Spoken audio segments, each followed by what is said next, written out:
ॐ अज्ञानतिमिरान्धस्य ज्ञानञ्जनशलाकया चक्षुरुन्मीलितं येन तस्मै श्रीगुरुवे नमः। हरे कृष्णा। तो हम करेंगे चैतन्य चरितामृत मध्य लीला अध्याय 6 और प्यार संख्या 182। मायावादं सच्छास्त्रं प्रच्छन्नं बौद्धमुच्यते मय्येव भीतं देवी कलो ब्राह्मण मूर्तिना।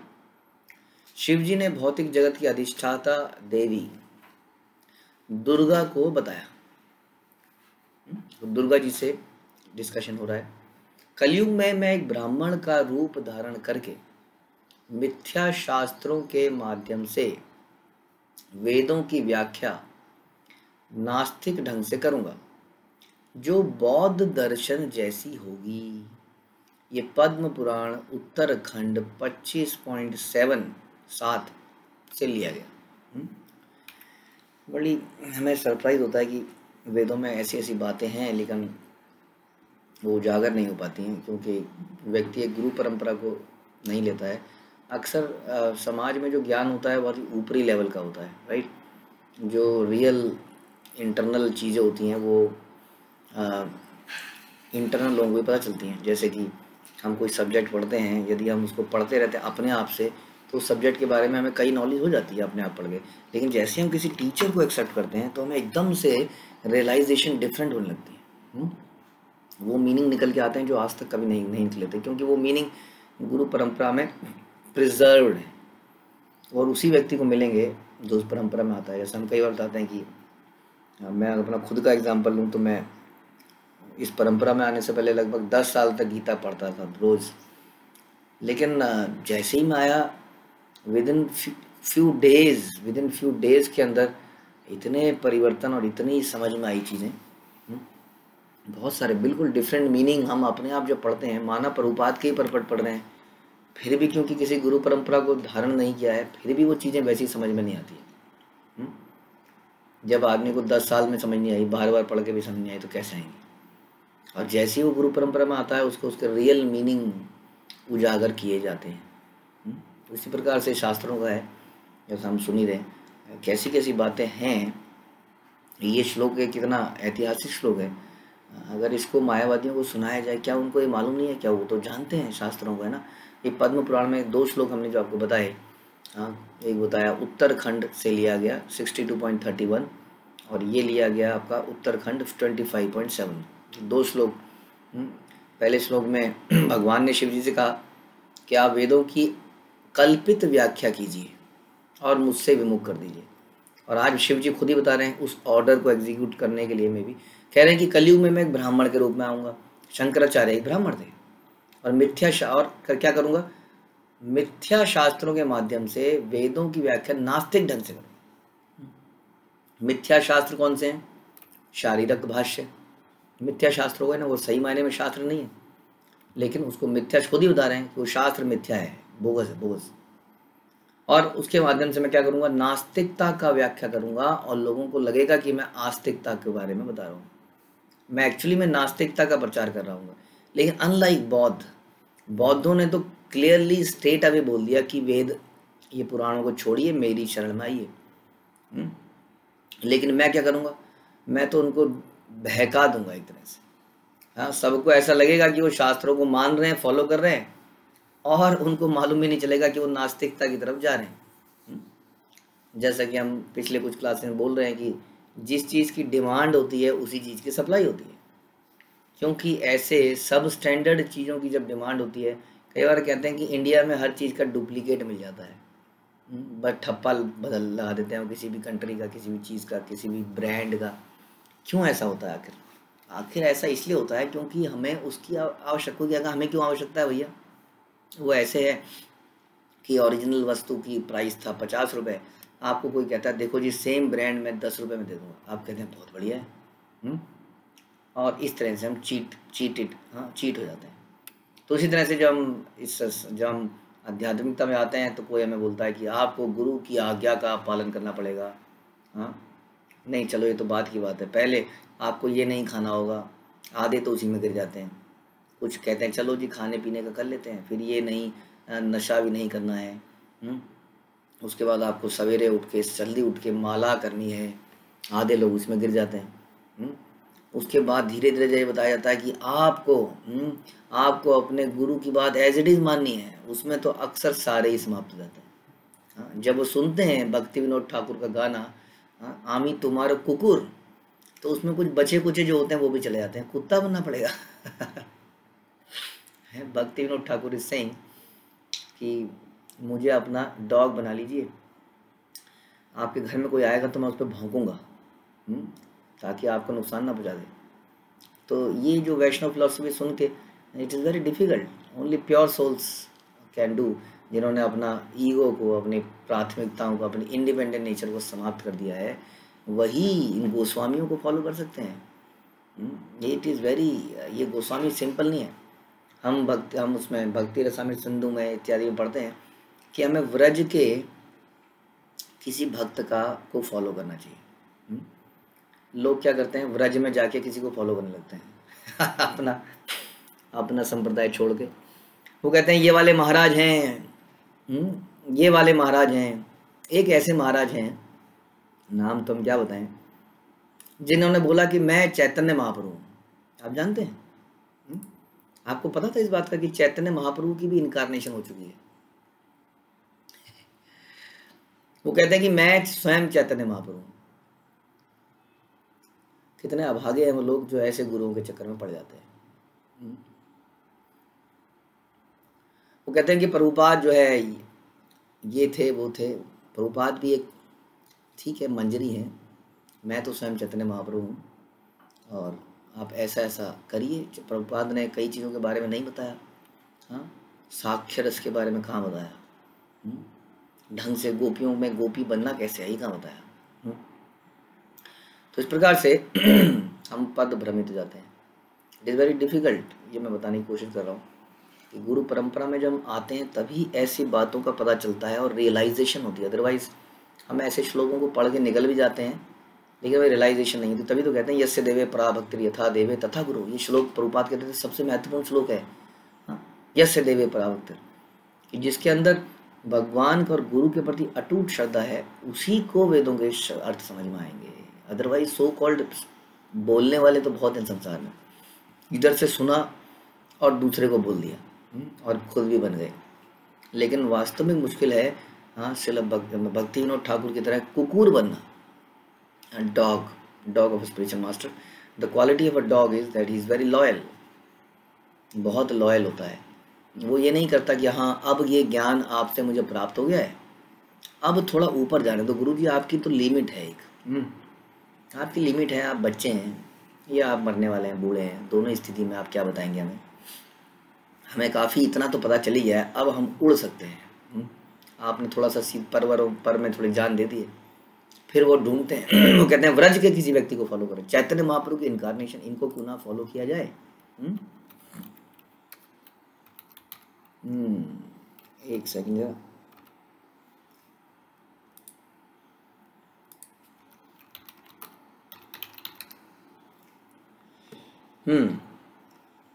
तो इस तरह से व्रज में आप जानते हैं कि आप ऑलरेडी व्रज के किसी भक्त को फॉलो कर रहे हैं जो व्रज के भाव में है, ऐसा बताया गया इन शास्त्रों में।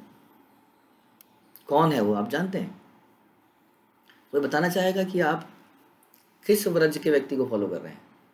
जैसा भक्ति रसामृत सिंधु में कहा गया कि वी मस्ट फॉलो, ताकि उसका भाव हमारे हृदय में आ सके। किसी ना किसी, अगर आपको भक्ति चाहिए तो आप किसी व्रज के किसी भक्त को फॉलो कीजिए। तो कई बार भक्त लोग कन्फ्यूज हो जाते हैं, हमें व्रज में जाना चाहिए वहाँ पे किसी को फॉलो करना चाहिए। क्या हम किसी व्रज के भक्त को फॉलो कर रहे हैं? क्या हम किसी व्रज के भक्त से अटैच्ड हैं? अर्णव प्रभु बताइए।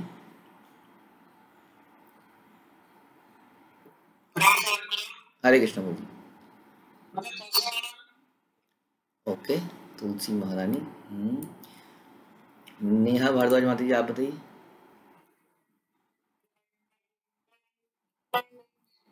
बिल्कुल भी क्लियर नहीं है माता जी, सॉरी। जी बोलिए माता जी, आपके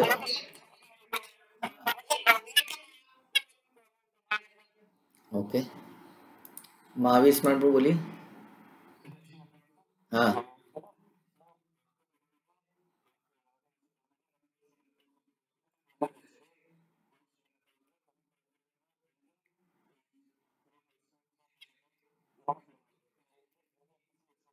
ओके, धन्यवाद। संदीप प्रभु।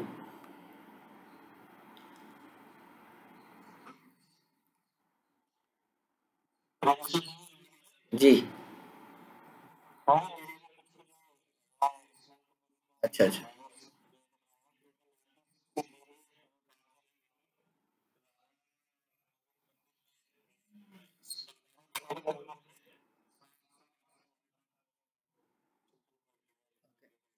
ओके जी, धन्यवाद। हृदय परमात्मा प्रभु। राम प्रणाम।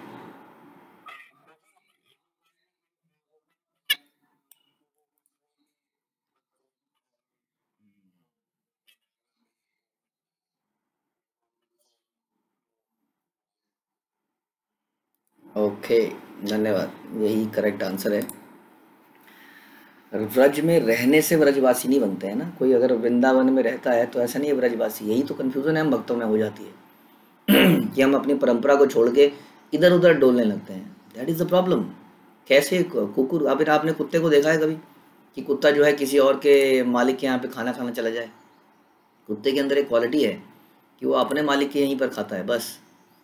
चाहे उसको कैसा भी मिले, वो लालची भी होता है तो अपने मालिक के यहाँ पर ही। इसीलिए भक्तिनाथ ठाकुर ने ये सॉन्ग में लिखा, हम ही तुम्हारे कुकुर। वृंदावन में रहने वाला ब्रजवासी नहीं बोला जा रहा है। जो व्रज में भगवान की लीलाओं में इंटरनल पास टाइम्स में इन्वॉल्व है, हाँ, वो प्रभुपाद तो है ही, गुरु महाराज भी हैं, ये सारे भक्त भी हैं, हम गोपियां तो हैं ही, लेकिन मोर स्पेसिफिकली हम लोग रूपानुग हैं। हम रूप गोस्वामी को फॉलो करते हैं, यानी कि हमारी सेवा क्या है? राधा रानी को उनकी सेवाओं में असिस्ट करना। That is our main role. Radha Rani को उनकी सेवाओं में असिस्ट करते हैं रूप गोस्वामी। रूप गोस्वामी मंजरी हैं, रूप मंजरी बड़ी प्रमुख हैं। इन सेवाओं में कैसे भगवान की लीलाओं में राधा रानी और सखियों को हेल्प करना है, ये हमारा काम है। आप समझ लीजिए, जो भी इस संप्रदाय में है वो ऑलरेडी शेल्टर में है, इस शेल्टर, इस लाइन ऑफ सर्विस में है। बहुत सारी और लाइन ऑफ सर्विस हो सकती हैं। कई लोग गोप बनते हैं, भगवान के गोप सखा बनते हैं, लेकिन हम लोग क्या बनते हैं? हम लोग वो मंच अगर बने तो, कभी अगर हम संप्रदाय को सरेंडर्ड करेंगे तो हम उस लाइन में, इसलिए हम कहते हैं गोपेर भरतुर पद कमलियोर। बात सही है, गोपियों को ही हम, लेकिन गोपियों में टू बी वेरी स्पेसिफिक हम लोग रूपानुग हैं। और यही हमारी सर्विस रहेगी जब भी हम वहाँ जाएंगे, अगर हमने अच्छे से भक्ति करी तो। हाँ, अगर हमने रूप गोस्वामी के सिद्धांतों को पालन किया जो हम रोज़ पढ़ते हैं, उस सिद्धांत में कहीं नहीं आता कि आज इसकी बात चले जाइए, आज उसके पास चले जाइए, ऐसा कभी नहीं किया। आप यदि शास्त्रों को पढ़ेंगे तो हाँ, अपनी परंपरा से अटैच्ड रहना इज़ वेरी इंपॉर्टेंट। उसी को वेदों के ये सारे गूढ़ रहस्य उजागर होंगे, जो कि आज हमने ये श्लोक पढ़ा, जिसको पढ़ के हम हैरान रह जाते हैं कि खुद ही शिव जी बता रहे हैं। इतना प्रॉब्लम क्यों है फिर? सार्वभौम भट्टाचार्य, शिव जी तो खुद ही बता रहे हैं कि मैं ही खुद ही हूँ शंकराचार्य, और मैंने ही मिथ्या शास्त्र बनाए। यानी कि वेदांत सूत्र पे जो मैंने भाष्य लिखा, शारीरक भाष्य, वो मेरा मिथ्या शास्त्र है, जिसके हिसाब से मैंने नास्तिकता को बढ़ावा दिया, जो कि बौद्ध दर्शन ने भी यही किया। मैं तो प्रभुपाद जैसे बताते हैं कि बौद्ध से भी खतरनाक है, क्योंकि ये तो बताते हैं कि you are following and you are not following. इस श्लोक में तात्पर्य शिल प्रभुपाद और शिल प्रभुपाद की जाए, ब्राह्मण मूर्तिना शब्द मायावाद दर्शन के संस्थापक शंकराचार्य को इंगित करता है, जिनका जन्म दक्षिण भारत के मालाबार जिले में हुआ। मायावाद दर्शन के अनुसार भगवान, जीव तथा जगत माया शक्ति के ही विकार है। इस नास्तिकवाद के समर्थन में मायावादी मिथ्या शास्त्रों का उदाहरण देते हैं। तो क्या कहते हैं? भगवान भी शक्ति का ही विकार है। इनके उदाहरणों से लोग दिव्य ज्ञान से वंचित हो जाते हैं और सकाम कर्म और मानसिक तर्क वितर्क में लिप्त हो जाते हैं। पद्म पुराण से लिया गया। शुनि भट्टाचार्य हैला परम विस्मिता, मुखे नानी सरे वाणी हैला स्तंभिता। यह सुनकर सार्वभौम भट्टाचार्य अत्यंत आश्चर्यचकित हो गए। स्तंभित रह गए, कुछ भी नहीं बोल पाए। सोचिए, सार्वभौम भट्टाचार्य इतने नॉलेजेबल आदमी थे, इतने नॉलेजेबल, सारे शास्त्र उनके मुंह पे थे, बृहस्पति का अवतार, सारी ज्ञान के ज्ञाता। ये श्लोक कैसे मिस हो गया, कैसे हम लोगों से मिस हो गया? जैसे हमारे हृदय से गीता के अनन्य कितने सारे श्लोक मिस हो गए। मन मना भव मद भक्तो, मेरी भक्ति करो। अरे देवताओं की भक्ति क्यों कर रहे हो? देवताओं की भक्ति तो त्रुटिपूर्ण है। क्या ये गीता में नहीं लिखा? क्या ये हम लोग बता रहे हैं आपको? ये तो गीता का श्लोक है 7वें अध्याय में, आई थिंक 19, 20, 21, ये सारे श्लोक आप पढ़ेंगे तो कहना ये तो त्रुटिपूर्ण है इस तरह की देवताओं की पूजा करना। तो लेकिन हमारा हृदय देखिए अभी भी वहीं पर आसक्त है, भगवान की डायरेक्ट वाणी को भी सुनने के लिए हमारी अटैचमेंट नहीं है। तो यही समस्या है। क्यों ऐसा है? क्योंकि गुरु पे और भगवान पे श्रद्धा नहीं है। हमारी श्रद्धा एक वैश्या की तरह है, जो आज किसी एक आदमी से अटैच्ड है, कल किसी दूसरे से अटैच्ड है, परसों किसी तीसरे से अटैच्ड है। हाँ, वो किसी की भी ईमानदार सेविका नहीं है, वो वैश्या है जिसको हम बाजारू औरत भी कहते हैं, जिसका कोई दीन ईमान नहीं है। उसी तरह से जब शिष्य का कोई दीन ईमान नहीं रहता, वो किसी के प्रति सरेंडर्ड नहीं रहता परंपरा, तो उसको ऐसे ऐसी चीज़ें पता ही नहीं चल पाती हैं। और जब वो परंपरा में आता है तब उसको समझ में आता, हाँ ये भी लिखा है, अच्छा ये भी लिखा है, अच्छा ये भी है, मुझे क्यों नहीं समझ में आया आज तक। यही कारण है। सार्वभौम भट्टाचार्य हैरान रह गए, अत्यंत आश्चर्यचकित हो गए, क्या बोल रहे हैं आप, ऐसा शिवजी ने कहा है? वे स्तंभित रह गए और कुछ भी ना बोल सके। प्रभु कहे भट्टाचार्य नाकार विस्मया, भगवान भक्ति परम पुरुषार्थ हया। तब चैतन्य महाप्रभु ने कहा उनको थोड़ा, क्योंकि जैसा हमने सुना सार्वभौम भट्टाचार्य एक बहुत अच्छे भक्त थे और बनेंगे अभी, लेकिन भगवान अपने भक्तों के माध्यम से ही लीला करते हैं। तो इसलिए और भगवान किसी के साथ ऐसे नहीं करते कि उसको समाप्त, उसकी है ना, वो चाहते हैं कि अल्टीमेटली भक्त बन जाए, लेकिन उसको रियलाइज भी हो कि उसने बहुत बड़ी गलती करी है। तब श्री चैतन्य महाप्रभु से कहा, आप विस्मित ना हो, वास्तव में पूर्ण पुरुषोत्तम भगवान की भक्ति मानव कर्म की सर्वोच्च सिद्धि है। जैसे हमने सुना था कि हमारे जीवन का मुख्य जो कार्य है वो भगवान की भक्ति करना है, और मुख्य प्रयोजन है उनका प्रेम प्राप्त करना। तो ये हमने सुना था। तो ये मानव कर्म की सर्वोच्च सिद्धि है, और हमारे संबंधों का आधार कृष्ण होना चाहिए, हमने सुना था। आत्मा राम पर्यंत करे ईश्वर भजन, ऐछे अचिंत्य भगवानेर गुण गुण। भगवान के दिव्य गुण ऐसे हैं कि आत्मतुष्ट आत्मा राम। ये शब्द बड़ा इंपॉर्टेंट है, इस शब्द को आप याद रखिएगा। ये शब्द कई बार हमारी चर्चाओं में आएगा। आत्मा राम, जो अपने में ही संतुष्ट हो जाए। जैसे कि गीता में भगवान बताते हैं कि जो बाहर ढूंढता है अपने को संतुष्ट करने के विषय है, वो कभी संतुष्ट नहीं रह सक पाता। जो अपने अंदर संतुष्टि ढूंढता है, अपने अंदर संतुष्टि कैसे मिलेगी भला? क्यों इसलिए मिलेगी, क्योंकि जब कहते हैं ना कि simplicity is close to reality, हमने सुना होगा आपने कि जब हम मेकअप नहीं करते हैं तो हम अपनी रियलिटी के क्लोज में होते हैं। जो व्यक्ति रियलिटी सच्चाई के क्लोज में होता है थोड़ा शांत होता है, उसको घबराहट नहीं होती। जैसे कोई ओल्ड लेडी बहुत सारा मेकअप पोत के अपनी झुर्रियों को छुपा के जाए और रास्ते में बादल गरजने लग जाए, हाँ गड़ गड़ गड़ गड़, तो उसको बड़ा भय लगेगा, अरे बारिश आ गई तो सब बह जाएगा, सारा आंसू बह जाएगा। मैंने देखा है कई बार ये लोग रो भी नहीं पाते हैं, क्योंकि रोते हैं तो यहाँ से आंसू निकलता है, रोते हुए भी ने बड़ा, रोने में भी टेंशन। सोचिए कैसा मेकअप, कितना आदमी टेंशन में रहता है हमेशा। कहीं किसी वॉश बेसिन में मुंह धोने जाए तो सोचना पड़ेगा मुंह कैसे धोएं, सारा मेकअप उतर जाएगा। एक आदमी है जिसने कोई मेकअप नहीं किया, सोचिए उनको इस बात की चिंता नहीं, क्योंकि रियलिटी के क्लोज में। इसलिए जितना हम सत्य के क्लोज में होंगे उतना ही हम संतुष्ट होंगे। सत्य क्या है? सत्य ये है कि हम आत्मा है, हम शरीर नहीं है। तो जब हम अंतर्मुखी होते हैं, इस आत्मा की पहचान करते हैं, हाँ, और इस आत्मा की खुराक को समझते हैं, तो हम संतुष्ट हो जाते हैं।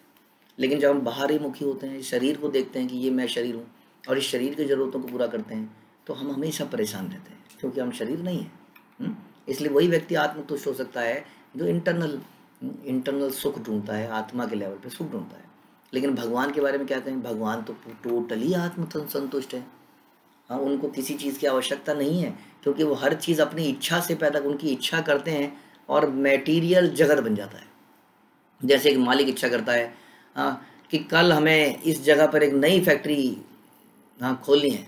आप जैसे कि रतन टाटा ने कुछ समय पहले बोला कि 1 लाख की कार बनानी है, बस वो तो प्रेस कॉन्फ्रेंस में हर जगह यही बोलता है 1 लाख की कार बनानी है, 1 लाख की कार बनानी है। आप जानते हैं कितने इंजीनियर, कितने कितने इंजीनियर उसको ड्रीम को पूरा करने में लगे, कैसे बनाई जाए। तो उसने तो बस बोल दिया अपने विजन से कि ऐसा होना चाहिए। तो उसी तरह से आप सोचिए, एक आम आदमी के अंदर इतनी ताकत है तो भगवान के बारे में क्या करी जाए। तो भगवान इसलिए हमेशा आत्मसंतुष्ट हैं, उन्हें किसी की आवश्यकता नहीं, वो इच्छा करते हैं वो चीज़ें पूरी हो जाती हैं। लेकिन चैतन्य महाप्रभु कह रहे हैं कि भगवान के दिव्य गुण ऐसे हैं कि आत्मतुष्ट व्यक्ति जो अंतर सुख देख रहा है, आत्माराम है, उसे जिंदगी में कुछ नहीं चाहिए, उसे कोई हाय तौबा नहीं है, वो व्यक्ति भी भगवान की भक्ति करने लगता है। इतना अट्रैक्ट हो जाता है भगवान की भक्ति से कि वैसे वो एकदम आत्मतुष्ट है, हाँ, उसे कुछ नहीं चाहिए। यानी कि आत्मतुष्ट व्यक्ति भी भक्ति करता है, यानी कि भक्ति उस व्यक्ति से भी सर्वोपरि हो गई जो अपने आप में संतुष्ट रहता है, किसी एक निर्जन जगह में बैठा रहता है। भक्ति उससे भी क्या है, श्रेष्ठ है। इसके उदाहरण हम 2 उदाहरण आप हमेशा याद रखिए, अभी प्रश्न पूछेंगे तो समझ चला जाएगा। 2 उदाहरण हम हमेशा देते हैं, मुख्य उदाहरण। एक देते हैं हम सुखदेव गोस्वामी का। आप जानते ही हैं कि पैदा होते ही वो जंगल की तरफ चले गए, आत्मतुष्ट, कुछ नहीं चाहिए, निर्वस्त्र, कपड़ा भी नहीं पहना, एक कपड़ा नहीं, हाँ, अपने आप में संतुष्ट थे। उन्हें मान सम्मान कुछ भी, कोई इच्छा थी नहीं, कुछ प्यार नहीं चाहिए था। माँ का पैदा हुआ हूँ, माँ थोड़ा सा दूध पिलाओ, माँ थोड़ा सा खाना खिलाओ, कुछ नहीं चाहिए था उन्हें। ऐसे व्यक्ति को जब श्रीमद् भागवत सुनाई गई तो वो इतने अट्रैक्ट हो गए उससे कि उसके बाद वो श्रीमद् भागवत ही बोलते थे, और उसी तरह से उन्होंने परीक्षित महाराज को श्रीमद् भागवत सुनाई। इतने संतुष्ट व्यक्ति भी भक्ति में लग गया, श्रवण कीर्तन किया उन्होंने। उसी तरह से 4 कुमार जो है एकदम हमेशा इस संसार के ऊपर है, अपने आप को बच्चा ही बनने रहने दिया। आदमी की कितनी इच्छा होती है, एक दिन ये 12वीं क्लास खत्म हो जाए, एक दिन ये ग्रेजुएशन खत्म हो जाए, इसके बाद शादी हो जाए, बस एक बार शादी हो जाए। हाँ, कितनी इच्छाएं करता है आदमी जवान होने का, एक बार नौकरी लग जाए, मेरे हाथों में पैसा आने लग जाए। 4 कुमार ने कहा कुछ नहीं चाहिए, बस ऐसे ही बना रहूं मैं नंग धड़ंग, वो भी नंग धड़ंग एकदम जरा से। सदियों पुराने हैं, सबसे पुराने हैं, ब्रह्मा जी के पुत्र हैं, और सबसे पुराने और सबसे और छोटे से बच्चे हैं आज भी। उन्होंने कुछ नहीं चाहिए था उन्हें, लेकिन उन्होंने क्या किया, जब भगवान की तुलसी की खुशबू सूंघी, उनके चरणों में अर्पित तुलसी की जब खुशबू उनके नाक में गई तो सब कुछ भूल गए, अपना ब्रह्मवाद भूल गए और भगवान की दिव्य भक्ति में लग गए। तो भगवान की भक्ति इतनी सुपीरियर है कि कोई संत, कोई अष्टांग योगी है, कोई ध्यान योगी है, ध्यान में लगा है, उसको भी आकर्षित कर सकती है। तो ये बता रहे हैं कि भगवान के ऐसे दिव्य गुण हैं। हाँ, आप कह रहे हैं निर्गुण है या इस संत भौतिक, वैसे तो निर्गुण तो है ही, भगवान के दिव्य गुण ऐसे हैं कि आत्मतुष्ट संत भी भगवान की भक्ति करते हैं, उनके गुण अचिंत्य आध्यात्मिक शक्ति से पूर्ण है। आत्मा रामाश्य मुनयो निर्ग्रंथा अपयुरुक्रमे कुर्वन्त्य हेतु की भक्ति मिथ्यम भूत गुणों हरि। जो आत्म संतुष्ट है, आत्माराम है, और बाहरी भौतिक इच्छाओं से विरक्त है, वे भी भगवान कृष्ण की प्रेममयी सेवा में आकृष्ट हो जाते हैं। अब कोई कहेगा कि एक आत्मसंतुष्ट आदमी है, वो क्यों एक हवाई जहाज में घूम रहा है, कभी अमेरिका जा रहा है, कभी यूके जा रहा है, कभी ऑस्ट्रेलिया जा रहा है, क्या कर रहा है ये तो व्यक्ति तो सन्यासी है, ये आत्मतुष्ट होना चाहिए, क्या इधर उधर घूमे जा रहा है। यहाँ बता रहे हैं कि एक आत्मतुष्ट व्यक्ति भी है ना, अगर तो भी अगर वो उसके अंदर कोई भौतिक इच्छा नहीं है, तो भी जब भगवान की दिव्य सेवा में, हाँ, भक्ति में उससे आकृष्ट हो जाता है, प्रेममयी सेवा में। क्यों गए इधर उधर ऑस्ट्रेलिया अमेरिका? भगवान की प्रेममयी सेवा में। कैसे? क्योंकि जैसे हमने बताया, हम रूप गोस्वामी के फॉलोअर्स हैं। हाँ, रूप गोस्वामी और मंजरियों के फॉलोअर्स हैं। तो हमें क्या करना है, हमें अधिक से अधिक भगवान के सर्वेंट्स बनाने हैं। हाँ, यही हमारा उद्देश्य है, सभी को भगवान के बारे में बताना है। यही राधा रानी चाहती हैं कि भगवान की ग्लोरी चारों तरफ फैले, भगवान का गुणगान चारों तरफ हो, लोग भगवान की सेवा के लिए तत्पर हों चारों तरफ। इसीलिए ऐसा करते हैं, इसलिए ऑस्ट्रेलिया अमेरिका हम कहीं पर भी जाने को तैयार हैं। इसीलिए भक्त लोग नौकरियां भी करते हैं केवल भगवान की प्रसन्नता के लिए। इसलिए वो बच्चे भी पैदा करते हैं केवल भगवान की प्रसन्नता के लिए। इस तरह से वो आत्मसंतुष्ट हैं, फिर भी ये सारे ऐसा लगता है कि भौतिक कार्य कर रहे हैं, लेकिन ये सारी क्या हैं, ये भगवान की प्रेममयी सेवा के प्रति किए गए उनके कार्य हैं। तो जो आत्मसंतुष्ट हैं वो भी श्री कृष्ण की प्रेममयी सेवा के प्रति आकृष्ट होते हैं। वृंदावन के जन, हाँ, हम लीलाओं में पढ़ेंगे, लगेंगे क्या तो योगी है, क्या हम कई बार योगियों से बड़े आकर्षित हो जाते हैं। हाँ, बड़ी बड़ी दाढ़ी सी बनी होती है, योग निद्रा में बैठे होते हैं और बस शरीर में अंतड़ियाँ दिख रही हैं या जो भी है, इस तरह की चीज़ें देख के हम बड़े अट्रैक्ट हो जाते हैं। कोई व्यक्ति है जो हवा में खड़ा हो गया, हवा में उड़ गया है बैठा बैठा, हम उससे बड़े अट्रैक्ट हो जाते हैं। और वृंदावन के भक्त, साधारण से लोग जो भगवान के साथ गायें चराने जा रहे हैं, गायें चराने, सोच सकते हैं हम इस संसार में आपका बेटा अगर क्या बन जाए, गोप बन जाए, गोप तो बड़ा अच्छा शब्द लगता है ना सुन के, वो बन जाए गायें चराने वाला, गडेरिया कहते हैं, हाँ, इस तरह का व्यक्ति बन जाए तो कितना बड़ा दुख हो जाएगा माँ बाप के लिए। अरे बाप रे, क्या नाक कटा दी इसने मेरी, ये बना ये। और सोचिए गोलोक में जाके गडेरिया बनना ही सबसे बड़ी क्वालिफिकेशन है, गायें चराना कितनी अजीब सी बात है। तो अब ये ऐसा वहाँ पे जो व्यक्ति, हम बता रहे हैं कि कितना हम लोग अट्रैक्ट हो जाते हैं योगियों से, और वास्तव में जो गायें चराने वाला व्यक्ति है वो उन योगियों से कई गुना श्रेष्ठ है, क्योंकि वो भगवान की प्रेममयी सेवा कर रहा है। यदि कर रहा है, मैं ये नहीं कह रहा सारे गडेरिए भगवान की प्रेममयी सेवा गोप बन गए, जो भगवान की सेवा कर रहे हैं इस प्रकार से प्रेममयी सेवा। तो भगवान की प्रेममयी सेवा में इतना सिंपल काम व्यक्ति कर रहा होता है, क्योंकि बड़े बड़े योगी भी इससे अट्रैक्ट हो जाते हैं। ये बताया, जैसे मैंने नाम बताया आपको, सुखदेव गोस्वामी इत्यादि के। जनरली ऐसे लोग ज्ञानी उनके तत्व की बात करते हैं, लेकिन सुखदेव गोस्वामी बात कर रहे हैं, क्या बात कर रहे हैं कि भगवान ने कैसे माखन चुराया, यशोदा माई ने कैसे उनको बांध दिया। ऐसा लगता है कि कोई गुड्डे गुड़ियों की कहानी चल रही है। हाँ, एक साधारण जो व्यक्ति है जो अभी इतना एलिवेटेड नहीं हुआ है, वो कहता है ये क्या तुम सुनते रहते हो, कहानियाँ कहानियाँ कहानियाँ, कुछ तत्व की बात करो, तत्व की, तत्वमसि कुछ तत्व की बात करो और भगवान बन जाओ। बताओ, इस तरह की वो डिस्कशन डिबेट करते हैं। लेकिन भगवान के जो वास्तव में उन्नत भक्त होते हैं, हाँ, वो भक्त भगवान की लीलाओं से अट्रैक्ट होते हैं और वो जानते हैं कि ये सर्वोपरि है, कृष्ण की प्रेममयी सेवा के प्रति आकृष्ट होते हैं, क्योंकि कृष्ण के गुण दिव्य हैं और उनके कार्यकलाप अद्भुत हैं। भगवान हरि इसलिए कृष्ण कहलाते हैं क्योंकि वे दिव्य आकर्षक लक्षणों से युक्त हैं। लेकिन जिनके अंदर अहंकार है, वो ऐसा लगता है कि वो योगी हैं, उनको ये सब कहानियाँ लगती हैं। तो ऐसे दुष्टों को पद भ्रमित करने के लिए ही शिव जी आए, उनको हटाने के लिए ही वो आए।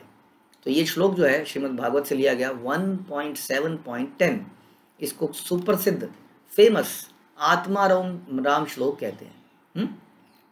आत्माराम श्लोक में क्या बताया कि जो भौतिक इच्छाओं से विरक्त है वे भी भगवान की जब सेवा के बारे में सुनता है, लगता है तो आकृष्ट हो जाता है, क्योंकि कृष्ण के गुण दिव्य हैं, उनके कार्यकलाप अद्भुत हैं। वो हरि कहलाते हैं क्योंकि वो दिव्य आकर्षणों से युक्त हैं और सबके मन को हर लेते हैं। ये श्लोक श्रीमद् भागवत से लिया गया, जिसको हम कहते हैं आत्माराम श्लोक। अब सुनिए, इस आत्माराम श्लोक के ऊपर कितनी चर्चा होगी सार्वभौम भट्टाचार्य और चैतन्य महाप्रभु की। शुनि भट्टाचार्य कहे शुन महाशय, यही श्लोकेरा अर्थ शुनिते वांछाया। क्योंकि उसको भट्टाचार्य को ये जो बता रहे हैं भगवान अपने जैसा लगा, क्योंकि भट्टाचार्य भी तो इसी तरह की बातें कर रहे थे ना। अरे ये सन्यासी है, देखिए जा रहा है उछल के, बेहोश हो गया, या अपना सन्यास मेंटेन नहीं कर पाएगा, इसको मैं जरा ज्ञान सुनाऊंगा, नहीं तो ये गिर जाएगा अपने पद से, है ना। ऐसे ही था ना, ऐसे ही कुछ मत, वो भक्ति को समझ नहीं पा रहा था। तो इसलिए उन्होंने कहा अरे ये तो आपने क्या बोल दिया, जरा इसको ढंग से बताइए। आत्माराम श्लोक सुनने के बाद सार्वभौम भट्टाचार्य ने चैतन्य महाप्रभु से आग्रह किया, हे महोदय कृपया श्लोक की व्याख्या कीजिए, मैं इस पर आपकी व्याख्या सुनने के लिए अत्यंत उत्सुक हूँ। उसको लगा ये तो कुछ इंटरेस्टिंग चीज बोल दी है। ओके, प्रभु कहे तुम्ही की अर्थ कर ताहा आगे सुनी, पाछे आमी करीब अर्थ ये बा किछु जानी। महाप्रभु ने उत्तर दिया, पहले मुझे अपनी व्याख्या सुनाए, पहले आप बताइए आप क्या जानते हैं श्लोक के बारे में, तब मैं जो थोड़ा बहुत जानता हूँ बताने की चेष्टा करूँगा। पहले बड़ा ज़रूरी है कि ये जाना जाए कि सामने वाले की मनोस्थिति कैसी है, तभी तो उसको बताया जाएगा उसकी मनोस्थिति के हिसाब से। अच्छा तुम ये समझते हो, अब तुम बताते हैं इसका ये मतलब है। शुनि भट्टाचार्य श्लोक करिल व्याख्यान, तर्क शास्त्र मत उठाया विविध विधान। तब सार्वभौम भट्टाचार्य ने आत्माराम श्लोक की व्याख्या करनी शुरू करी। और तर्क शास्त्र के सिद्धांत के अनुसार उन्होंने अनेक प्रस्तावनाएं प्रस्तुत करी। नवविध अर्थ कैल शास्त्र मत लैया, सुनी प्रभु कहे किछु ईशत हसिया। भट्टाचार्य ने शास्त्रों के आधार पर आत्माराम श्लोक की व्याख्या 9 विविध प्रकारों से करी। ठीक है, एक ही श्लोक की व्याख्या कितने प्रकार से करी? 9 प्रकार से करी, हर बार अलग। आप सोच सकते हैं कितना विद्वान व्यक्ति रहा होगा, इसने एक ही श्लोक को 9 तरीकों से, बिल्कुल अलग अलग तरीकों से प्रस्तुत कर दिया। हम कोई श्लोक सुनते हैं तो हमें एक भी एक्सप्लेनेशन याद नहीं आती है, एक भी क्या बताया था इस श्लोक में पता नहीं। उन्होंने 9 तरह से एक्सप्लेन किया। उनकी व्याख्या सुनकर चैतन्य महाप्रभु मंद हास्य करते हुए बोले, सारी बात बड़ी शांति से सुनी चैतन्य महाप्रभु ने, और फिर हल्का हल्का मुस्कुराते हुए बोले। तो तात्पर्य, नेमिषारण्य की एक सभा में शौनक ऋषि आदि महान ऋषियों द्वारा आत्माराम श्लोक की व्याख्या की गई थी। इस सभा की अध्यक्षता करने वाले सूत गोस्वामी ने इन ऋषियों से प्रश्न किया कि परमहंस स्थिति में अवस्थित ऐसे श्रील सुखदेव गोस्वामी कृष्ण के गुणानुवाद के प्रति क्यों आकृष्ट हुए? वही बात आ गई कि जो व्यक्ति इतना ज्ञानी है, हाँ, वो क्या ये कहानियां, गुड्डे गानकुड़ियों की कहानियां से बोलते रहते हैं। भगवान आए, वो त्रिभंग खड़े हो गए, उन्होंने बांसुरी बजाई, यमुना टेढ़ी हो गई, गोपियां उनके लिए नाचने लगी, ये क्या है, व्हाट इज दिस? तो ऐसे इन चीज़ों में क्यों? तो सुखदेव गोस्वामी कृष्ण के गुणानुवाद के प्रति क्यों आकृष्ट हुए? दूसरे शब्दों में जानना चाह रहे थे कि श्रील सुखदेव गोस्वामी श्रीमद् भागवत का अध्ययन में क्यों लगे रहे। हम सुन रहे हैं इसको, राइट? अभी अभी हमने सुना श्रीमद् भागवत में कि शौनक इत्यादि ऋषियों ने सुत गोस्वामी से पूछा कि बताइए कि सुखदेव गोस्वामी ने आखिर ये श्रीमद् भागवतम क्यों कही, क्या उनकी प्रेरणा थी, है ना? और व्यासदेव ने इसको क्यों लिखा?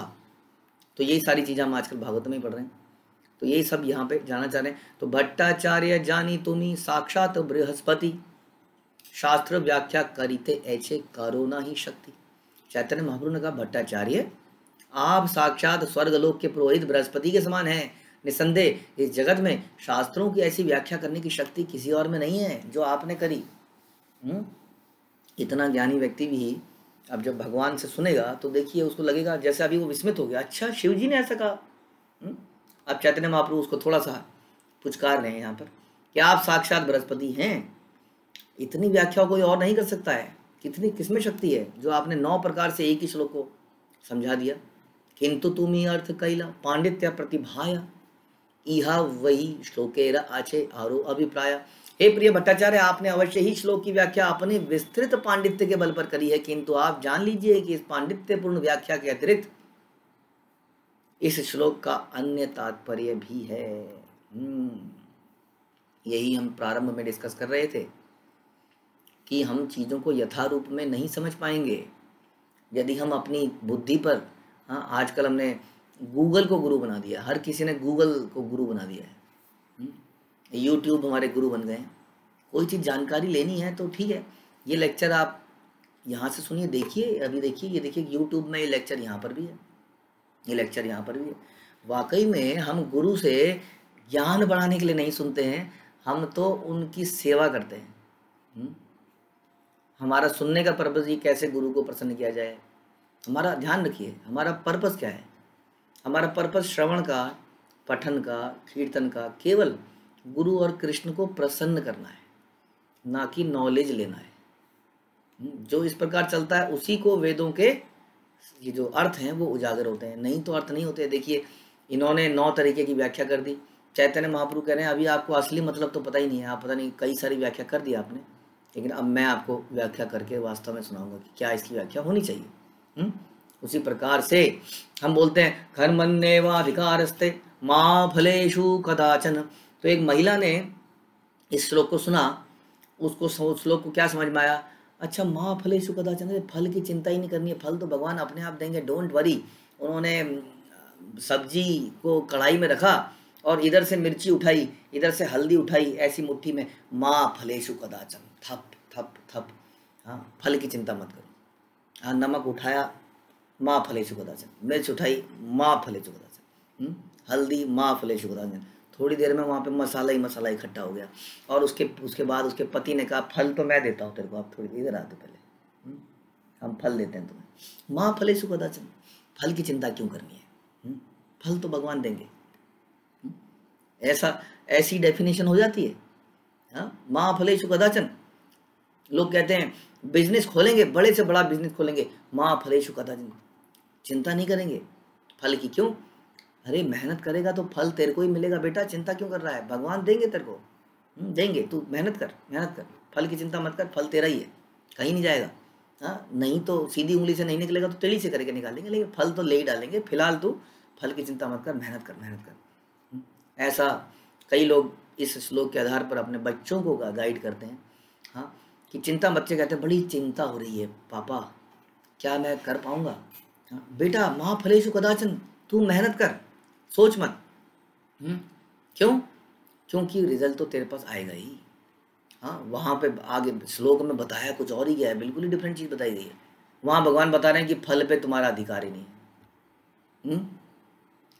फल पे तुम्हारा अधिकार नहीं है, इसका मतलब नेकी कर तो दरिया में डाल। इसका मतलब ये हो गया कि किसके लिए कर? मेरे लिए कर, और संतुष्ट रहे, इसी में संतुष्ट रहे। मेरे लिए कार्य कर, मेरे लिए कार्य कर। कर्म योग वास्तव में ये है। वास्तव में कर्म योग क्या है? लोग कहते हैं कर्म योग, कर्मयोगी बनो, कर्म योग। यहाँ कई लोग बहस करते हैं हमसे। अरे आपने, एक व्यक्ति आया, अरे आपने नौकरी छोड़ दी, ओहो ये तो बड़ा गलत किया आपने, कर्मयोगी बनो ना, बेकार क्यों बन रहे हो? अरे आत्मा क्या बिना सक्रिय हुए रह सकती है? पर बात बताते हैं, जो आत्मा इतनी सक्रिय थी जीवन भर, वो मरने के बाद अचानक से निष्क्रिय कैसे हो सकती है? वो ब्रह्मज्योति में कैसे संतुष्ट रह सकती है? जिस व्यक्ति ने जीवन भर इतना काम किया हो, वो निष्क्रिय कैसे? कुछ तो करेगा ही। लेकिन वो कहते हैं कि भक्ति योग में करे गए कार्य तो कर्म नहीं है, जबकि भगवान बता रहे हैं यही एकमात्र कर्म है। कर्मयोग का वास्तविक मतलब है कृष्ण के लिए कार्य करना। कर्मयोग का मतलब नहीं है कंप्यूटर पे टपर टपर करके मेल लिखना, कोई डील पास करना, कोई सैंक्शन करना, कोई मार्केटिंग करना, कोई फैक्ट्री में प्रोडक्शन करना, कोई दुकान खोलना, कोई नौकरी करना। ये कर्मयोग कहाँ बताया गया गीता में? जरा बताइए, कहाँ पे बताया गया ये? मेरे लिए कर्म करना भगवान ने ये बताया। तो क्या भगवान सारा कर्म खा लेते हैं, उसके भक्त भूखे रह जाते हैं, मर जाते हैं? ऐसा होता तो सारा इस्कॉन अभी तक मर चुका होता। भगवान कहते हैं क्या कि न मैं भक्त है अपने शहीद। तो ये देखिए, मैं जस्ट आपको एग्जांपल दे रहा था कैसे कैसे डेफिनेशन बदलती हैं, जस्ट बिकॉज यस्य देवे पराभक्तिर यथा देवे तथा, कि हमें गुरु पे, शास्त्रों पे अटूट विश्वास नहीं, खासतौर पे गुरु पे सरेंडर नहीं है। हमने तो एक लेक्चर यहाँ से यूट्यूब में यहाँ से सुन लिया, कोई फलाना आ रहे ये तो बड़ा अच्छा बोल रहा है, यहाँ फलाने का सुना, उसका वहाँ से सुन लिया, फिर उसका वहाँ से सुन लिया, तो सरेंडर कहाँ पैदा हुआ हमारे अंदर? Where are we serving the guru? तद विधि पणिपातेन परिप्रश्नेन सेवया।